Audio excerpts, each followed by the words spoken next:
अस्सलाम वालेकुम बच्चे, उम्मीद है कि आप लोग खैरियत से होंगे। आज हमने जो टॉपिक पढ़ना है वो है solubility and solute solvent interaction. ये वाला जो टॉपिक है ये एक अलग फैक्टर हम लोग डिस्कस करने जा रहे हैं, जो कि बेटा सॉल्युबिलिटी का हमने कल फैक्टर जो हम लोगों ने स्टार्ट किए थे, ठीक है। और उस सॉल्युबिलिटी के फैक्टर्स में से आज हम लोग सेकंड फैक्टर को डिस्कस करेंगे, that is solute solvent interactions. Solute solvent interactions का मतलब, इंटरेक्शन कहते हैं फोर्स ऑफ अट्रैक्शंस को, ठीक है। यानी कि जो फोर्स ऑफ अट्रैक्शंस हैं हम इन्हें यानी कि जो अट्रैक्शंस होती हैं वो बेटा इंट्रैक्शंस का वर्ड उसने यूज किया हुआ है, सल्यूट सॉल्वेंट इंट्रैक्शंस। इसके अंदर जो है ना हमने कुछ आज बेसिक चीजें पढ़नी है जो कि यहाँ पर हम लोग डिस्कस करेंगे। तो जी बेटे मैं अब यहाँ पर आपके साथ टॉपिक को स्टार्ट कर रहा हूँ।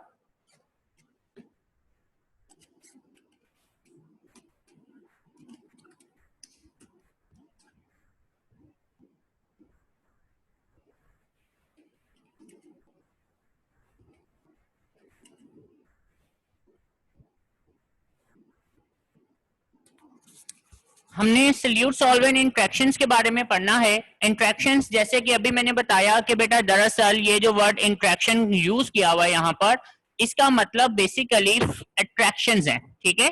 यानी कि अट्रैक्टिव फोर्सेस, आप ये कह सकते हैं कि ये जो सल्यूट सॉल्वेंट इंट्रैक्शंस हैं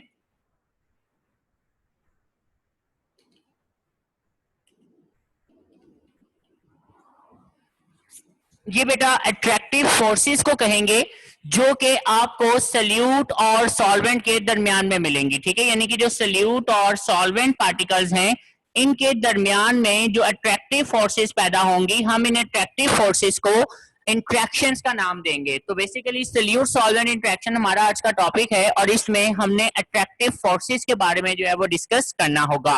तो बात शुरू करते हैं कि देखें बेटा, एक चीज मैं आपको पहले यहां पर क्लियर करता चलूं कि जो भी हमने सॉल्यूशन बनाना है,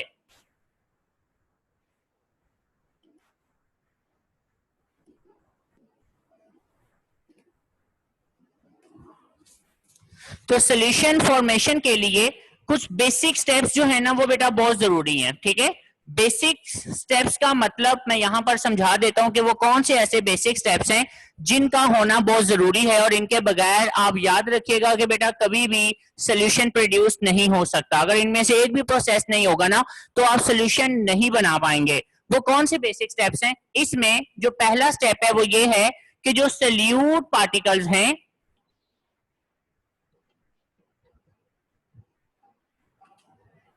मस्ट सेपरेट, ठीक है जी, एक दूसरे से सेपरेट होंगे। नंबर वन कि जो सल्यूट पार्टिकल्स हैं इन्हें एक दूसरे से सेपरेट होना पड़ेगा, ठीक है बेटे। नंबर टू, सेकेंड पॉइंट,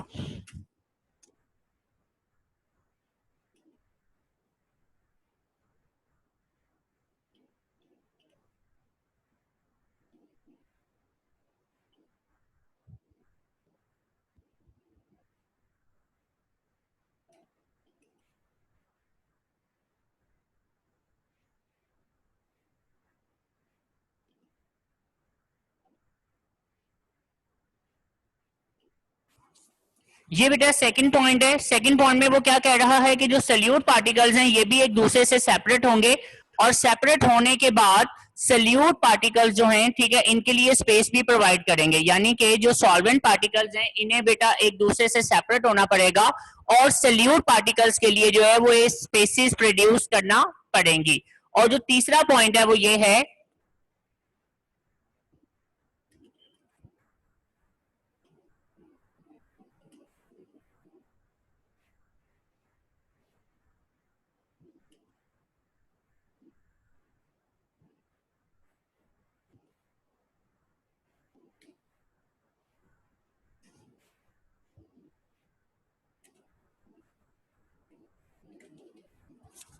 जी बेटा, इसका तीसरा पॉइंट होगा सोल्यूशन के बनाने के लिए कि बेटा जो आपके पास सल्यूट और सॉल्वेंट पार्टिकल्स हैं वो एक दूसरे को अट्रैक्ट भी करेंगे, ठीक है।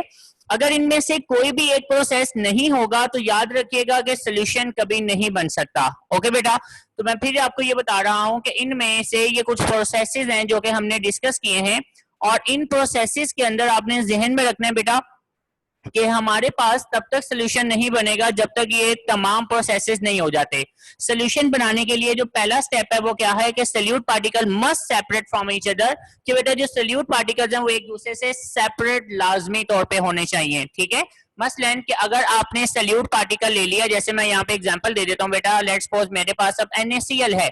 अगर NaCl आपने पानी में डिसॉल्व किया है और ये पानी में डिसॉल्व होने के बाद एक दूसरे से सेपरेट ना हो, ठीक है, यानी आपने नमक ले लिया और उसको पानी में डिसॉल्व कर दिया है।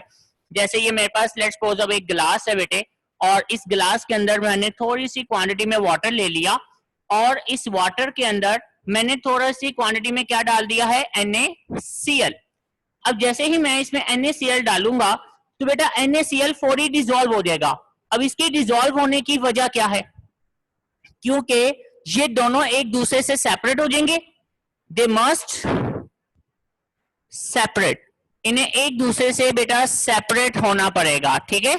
और इसी तरह जो वाटर मॉलिक्यूल हैं वो भी बेटा आपस में सेपरेट होंगे। क्या मतलब, एज यू नो कि आप लोगों ने डिस्कस किया था कि बेटा जो वाटर मॉलिक्यूल है इनके दरमियान में आपको हाइड्रोजन बॉन्डिंग मिलती है, जैसे कि इसके ऊपर पार्शियल पॉजिटिव चार्ज होता है, इसके ऊपर पार्शियल नेगेटिव चार्ज होता है, और इसके ऊपर पार्शियल पॉजिटिव चार्ज होता है।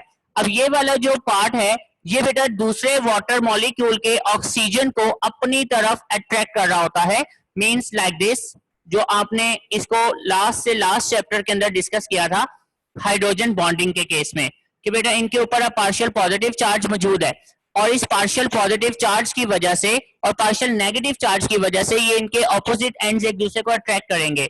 जैसा कि आप लोग देख सकते हैं यहाँ पर कि ये वाला जो एंड है, जाहिर बात है ये किसको अट्रैक्ट कर रहा है, दूसरे वाटर मॉलिक्यूल के इस एंड को अट्रैक्ट कर रहा है। ओके बेटा, तो इस लिहाज से अब देखा जाए तो इनके दरमियान में भी बॉन्डिंग बनी हुई है। अगर इन्हें NaCl को अपने अंदर डिसॉल्व करना है तो इन्हें भी आपस में बॉन्डिंग थोड़ी सी ब्रेक करनी होगी, ठीक है। तो ये इसका सेकंड पॉइंट है कि इन्हें भी अपनी बॉन्डिंग ब्रेक करनी पड़ेगी, मींस कि solvent particles also separate and give space for the solute particles, के ये भी सेपरेट होंगे और सोल्यूट पार्टिकल्स के लिए भी स्पेस प्रोवाइड करेंगे। और इसके बाद नंबर थर्ड, जब बेटा ये सेपरेट हो जाएंगे तो ये इन सोल्यूट पार्टिकल के साथ भी नई अट्रैक्टिव फोर्सेस पैदा करेंगे, ठीक है। अगर ये नई अट्रैक्टिव फोर्सेस पैदा नहीं करेंगे तो याद रखिएगा कि कभी भी वाटर में सॉल्ट डिसॉल्व नहीं होगा। ओके बेटे, तो अब मैं आपको इसके एक और एग्जांपल देता हूं, वो ये कि अगर आप इस वाटर में सैंड डाल दें,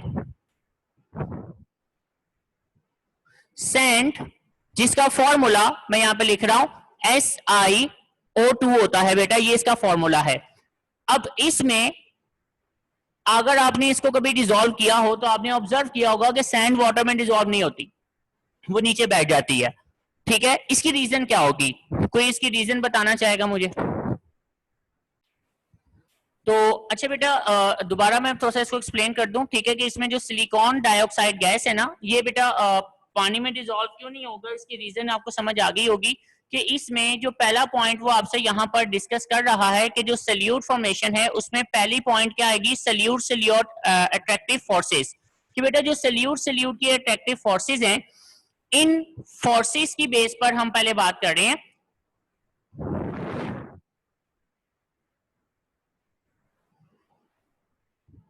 ओके, तो मैं ये बता रहा था कि अब जो बेटा सिलिकॉन और ऑक्सीजन है इनके दरमियान में अट्रैक्टिव फोर्सेस इतनी ज्यादा स्ट्रांग होती हैं कि वो कभी भी आपस में सेपरेट नहीं होते, ठीक है, they never separate from one another, that's why ये बेटा वाटर में डिसॉल्व नहीं होगा, क्योंकि इनके दरमियान अट्रैक्टिव फोर्सेस बहुत ज्यादा स्ट्रांग हैं।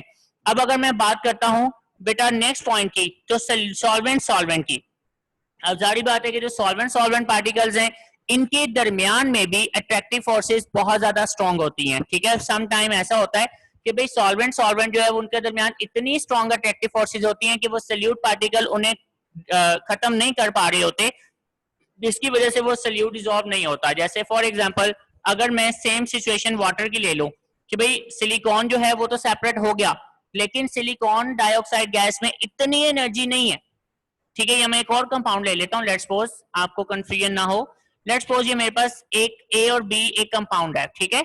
आई want to dissolve in a water, मैं इसको वाटर में डिसॉल्व करना चाह रहा हूं, ये तो फौरी सेपरेट हो गए हैं, ठीक है, ये एक दूसरे से सेपरेट हो चुके हैं, बट इनमें इतनी एबिलिटी नहीं है कि ये बेटा वाटर की इस हाइड्रोजन बॉन्डिंग को ब्रेक कर सकें। जब तक ये हाइड्रोजन बॉन्डिंग ब्रेक नहीं करेंगे तब तक ये ए और बी सेपरेट होने के बावजूद इसमें डिसॉल्व नहीं हो पाएगा। क्यों? क्योंकि सॉल्वेंट सॉल्वेंट की अट्रैक्टिव फोर्सेस इतनी स्ट्रांग है कि ये सल्यूट पार्टिकल्स इसमें डिसॉल्व नहीं हो पाएगा, क्योंकि जब तक ये बॉन्डिंग खत्म नहीं होगी और नई बॉन्डिंग क्रिएट नहीं होगी तब तक ये डिसॉल्व नहीं होगा। अब तीसरी बात वो कह रहा था कि भाई सल्यूट एंड सॉल्वेंट इंट्रैक्शन, ठीक है, इसके ऊपर भी बात उसने की है कि अगर आप सल्यूट और सॉल्वेंट की अट्रैक्शंस की बात करें, देखो बेटा अगर मैं ये कहता हूं कि ये 4E टूट गया, ए और बी नेगेटिव और ए पॉजिटिव चार्ज भी बन गया, और ये भी यहां से टूट गए हैं, और 4E तौर पर ये बेटा हाइड्रोजन किसको अट्रैक्ट करना शुरू कर दे, बी नेगेटिव को, और ये ऑक्सीजन किसको अट्रैक्ट करना शुरू कर दे, ए पॉजिटिव को, तो ये 4E डिसॉल्व हो जाएगा। और अगर ये अट्रैक्टिव फोर्सेस बिल्ड नहीं होंगी तो याद रखें कभी भी ए बी वाटर में डिसॉल्व नहीं होगा। ओके, तो इसलिए उसने एक सिंपल सी स्टेटमेंट कही है, और इस पे हेडिंग मैंने आपको बताया, इस पे हेडिंग बनेगी solution formation. Solution formation depends between the solute solute, solvent solvent and solute solvent interactions. Generally solutes are solids. Ionic solids are arranged in a regular pattern that enter ionic forces at maximum. अब वो कहता है कि बेटा अगर हम बात करें आयोनिक सॉलिड्स की, तो एज यू नो कि आयोनिक सॉलिड्स जो होते हैं वो इस तरह से अरेंज हुए होते हैं कि इनके दरमियान में इंटर आयोनिक फोर्सेज जो हैं वो बहुत ज्यादा स्ट्रांग होती हैं। क्या मतलब है इसका, इंटर आयोनिक फोर्सेज बहुत ज्यादा स्ट्रांग होती हैं? जैसे बेटा आप लोगों ने डिस्कस किया था, ये मेरे पास लेट्स सपोज सोडियम है और ये मेरे पास इसके दरमियान में नेगेटिव क्लोराइड होगा, फिर यहाँ पर इसको पॉजिटिव ने कवर करना है, और इसी तरह अगर मैं यहाँ पर मजीद देखूं तो यहाँ पर इधर क्या होगा, नेगेटिव, इसके दरमियान में क्या होगा, पॉजिटिव, इसके दरमियान में क्या होगा, नेगेटिव, फिर यहाँ पर क्या होना है, पॉजिटिव, नेगेटिव और पॉजिटिव। अगर अब आप इसे गौर करें तो बेटा पॉजिटिव नेगेटिव के दरमियान कवर है, और इसी तरह नेगेटिव पॉजिटिव के दरमियान में कवर है, तो इसलिए इनकी आपस में ही इंटर आयोनिक फोर्सेस बहुत स्ट्रांग है, यानी कि इनकी आपस में अट्रैक्टिव फोर्सेस बहुत ज्यादा स्ट्रांग है। तो वो ये आपसे कहना चाह रहा है कि generally solutes are solid, ionic solids are arranged in such a regular pattern that inter ionic forces are at maximum. If new forces between solute solvent particles overcome solute solute attractive forces, then solute dissolves and make a solution. अब उसने क्या बात की है, simple सी उसने बात की आपसे कि बेटा अगर सल्यूट और सॉल्वेंट के दरमियान अट्रैक्टिव फोर्सेस, ठीक है, ये मेरे पास सॉल्वेंट है, ये रहा सॉल्वेंट वाटर, अब इसकी अट्रैक्टिव फोर्सेस और ये सल्यूट, मैं इसकी एग्जांपल ले रहा हूं, इसकी अट्रैक्टिव फोर्सेस अगर बहुत स्ट्रांग हो जाएं, देन सल्यूट इंट्रैक्टिव फोर्सेस, तो बेटा ये सल्यूट सेपरेट होगा और 4E वाटर में डिसॉल्व हो जाएगा और सोल्यूशन भी बन जाएगा। ये उसने आपसे बात की है। यहां पर दोबारा देख लें इस पॉइंट को, वो कहते हैं if new forces between solute and solvent particles overcome, overcome का मतलब है become strong, then solute attractive forces, then solute dissolve and make a solution. अब दूसरी वो बात क्या कर रहा है, if forces between solute particles are strong enough then solute solvent forces, अगर सल्यूट के आपस में अट्रैक्टिव फोर्सेस बहुत ज्यादा स्ट्रांग हो जाएं, देन सल्यूट सॉल्वेंट फोर्सेस से भी solute remains insoluble and solution is not form, तो फिर ये सल्यूट नहीं डिसॉल्व होगा और ना ही सॉल्यूशन बनेगा। फॉर एग्जांपल ये आपके पास एग्जांपल है बेटा सिलिकॉन डाइऑक्साइड गैस की, ठीक है, इसके आपस में अट्रैक्टिव फोर्सेस इतनी स्ट्रांग हैं कि वो सल्यूट सॉल्वेंट से भी ज्यादा स्ट्रांग है, इसलिए ये सेपरेट भी नहीं होगा ना ही डिसॉल्व होगा, ये एज इट इज नीचे बैठ जाता है। ठीक है बेटे, उम्मीद कर लूंगा कि यहाँ तक आपको कोई प्रॉब्लम नहीं होगी। अगर कोई क्वेश्चन है यहाँ तक तो आप मुझसे पूछ लें। तो अब बेटा हम इसको अब फर्दर आगे देखते हैं। ठीक है, मैं इसको रीड कर दूं पहले पूरा पैराग्राफ। वो क्या कह रहा है, वो आपसे कह रहा है कि figure 6.2 shows the solution process by the interaction of solvent molecules with the solute ions. The solvent molecule first pull apart the solute ions and then surround them. अब वो क्या कह रहा है कि बेटा इसके अंदर, जैसे कि ये आपके पास पिक्चर और इस पिक्चर में अगर आप गौर करें तो ये आपको नजर आ रहा होगा, ठीक है, कि इसमें सबसे पहले वो क्या करेगा कि वो इस सल्यूट पार्टिकल को वहां से खींचेगा, उसकी पोजीशन से खींच रहा होगा। जैसे ही सल्यूट पार्टिकल वहां से बाहर निकलेगा तो फिर इसको ऑपोजिट आयन फौरी तौर पर कवर कर लेते हैं। In this way solute dissolve and solution forms. Next paragraph पे आप हेडिंग दे दें एग्जाम्पल।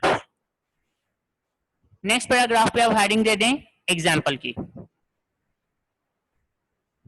नाउ अब मैं आपकी यहां पर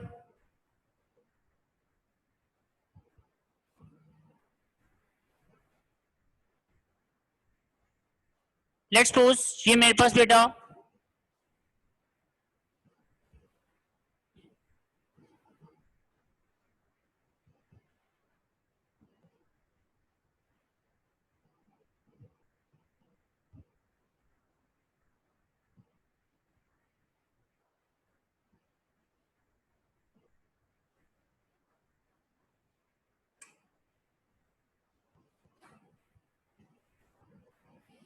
अब ये बेटा मेरे पास पॉजिटिव आयन है और ये इसके दरमियान में नेगेटिव आयन है, ठीक है। ये फिर पॉजिटिव आयन, ये इसके दरमियान में बेटा पॉजिटिव आयन, इसके साइड्स पर नेगेटिव आयन, दोनों साइड्स पर। यहां पर फिर से हम लोग पॉजिटिव आयन बनाएंगे,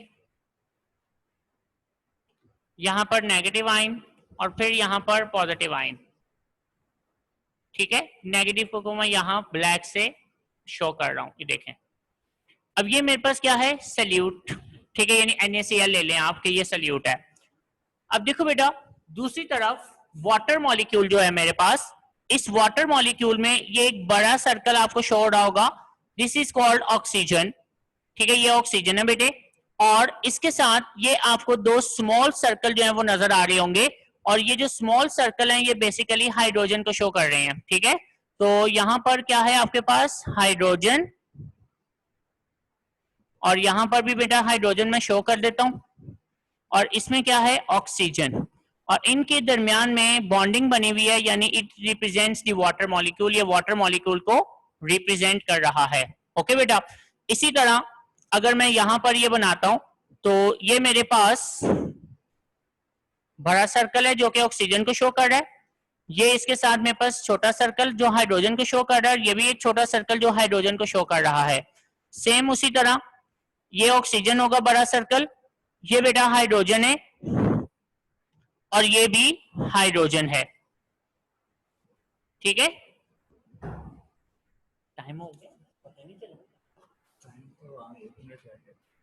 तो ये बेटा आप देख सकते हैं कि ये इसको अट्रैक्ट कर रहा है अपनी तरफ, और इसी तरह ये ऑक्सीजन इस पॉजिटिव आयन को अपनी तरफ अट्रैक्ट कर रहा होगा, ठीक है। तो सबसे पहले वो क्या करेंगे, इनके साथ अट्रैक्टिव फोर्सेस बनाएंगे और इसको फौरी बाहर निकाल लेंगे। अब जैसे ही ये पॉजिटिव आयन बाहर निकल आएगा, ठीक है, ये लेट्स सपोज ये पॉजिटिव आयन है और ये बेटा यहाँ से फौरी तौर पे बाहर आ गया है, और जैसे ये बाहर आएगा ना, इसको चारों तरफ से ऑक्सीजन जो है वो इसको कवर कर लेते हैं। तो इस तरह से आपने इनकी डायग्राम्स बना देनी है जैसे कि आपकी बुक के ऊपर उसने शो की हुई है, ठीक है बेटे। इस तरह से आप इसको ऐसे शो कर देंगे कि इसको चारों तरफ से जो ऑक्सीजन है वो कवर कर रहा है। लाइक मैं अब आपकी बुक के ऊपर ये डायग्राम जो है उसे शो कर देता हूं। तो इस डायग्राम से की बेटा आपने हेल्प लेनी है, ठीक है। इस डायग्राम में आप देख सकते हैं कि ये जो ऑक्सीजन है इसने यहाँ से पॉजिटिव आयन को बाहर निकाला, जैसे ही पॉजिटिव आयन बाहर आएगा तो इसके चारों तरफ से ऑक्सीजन ने इसको कवर कर लिया है। इसी तरह अगर आप देखें तो ये हाइड्रोजन जो है इस नेगेटिव आयन को अट्रैक्ट कर रहे हैं, इसको बाहर निकालेंगे और फिर चारों तरफ से इसको कवर कर लेते हैं। इस तरह से ये दोनों सल्यूट पार्टिकल एक दूसरे से सेपरेट हो जाएंगे और वाटर के साथ नई अट्रैक्टिव फोर्सेस को बिल्ड कर लेते हैं। इन दिस केस ये सल्यूट वाटर में डिसॉल्व हो जाएगा। अब मैं इसको फौरी रीड कर रहा हूं बेटा, I have a short time now. When NaCl is added in water, it dissolves readily because the attractive interactions between the ions of NaCl and polar molecules of water are strong enough to overcome the attractive forces between sodium and chloride ions in a solid NaCl crystal। अब वो क्या कह रहा है कि जैसे ही आप नमक को पानी में डालेंगे ये फौरी डिसॉल्व हो जाएगा। उसकी रीजन क्या है, क्योंकि जो सोडियम का पॉजिटिव है और बेटा जो नमक में नेगेटिव क्लोराइड है, ये फौरी तौर पर वाटर के साथ नई अट्रैक्टिव फोर्सेस को बिल्ड करेंगे और इसमें फौरी तौर पर डिसॉल्व हो जाएंगे। Okay, in this process positive end of the water dipole is oriented toward Cl chloride ions. अब आप देख सकते हैं कि ये जो पॉजिटिव है वाटर का पॉजिटिव एंड, ये क्लोराइड की तरफ जो है ना इसकी डायरेक्शन है. ओरिएंटेड का मतलब है डायरेक्शन. इसी तरह the negative end of the water dipole oriented toward the sodium ions. इसी तरह जो उसका नेगेटिव एंड होगा वो सोडियम की तरफ कर लेगा direction. These ions dipole attractions between sodium ions and water molecules and chloride ions and water molecules are so strong that they pull these ions from their positions in the crystal and thus NaCl dissolve. अब ये इतनी ज्यादा attractive forces strong हो जाएंगी कि पहले इनको इनकी पोजीशन से खींच के बाहर लाएंगे, फिर इसको कवर कर लेंगे, इस तरह NaCl इसमें डिसॉल्व हो जाएगा. ओके बेटे जी, तो ये आपके पास एग्जांपल थी. मैं फिर बता रहा हूं कि ये आपने मेन हेडिंग में लिखनी है, यहां तक तीनों पॉइंट्स तक मेन हेडिंग में. सेकंड पैराग्राफ पे आपने हेडिंग देनी है सॉल्यूशन फॉर्मेशन, और जो लास्ट है पैराग्राफ इस पे आप हेडिंग देंगे एग्जांपल. ठीक है, लॉन्ग के लिए आपको ये डायग्राम साथ बनानी पड़ेगी. ओके बेटा, बाकी अगर कोई कंफ्यूजन होगी तो इंशाल्लाह फिर हम आगे कमिंग लेक्चर्स के अंदर इसको डिस्कस कर लेंगे. आज चूंकि टाइम थोड़ा सा ज्यादा हो गया हुआ है तो इंशाल्लाह फिर इसको कमिंग लेक्चर्स में हम वाइंड अप करेंगे. टेक केयर, अल्लाह हाफिज.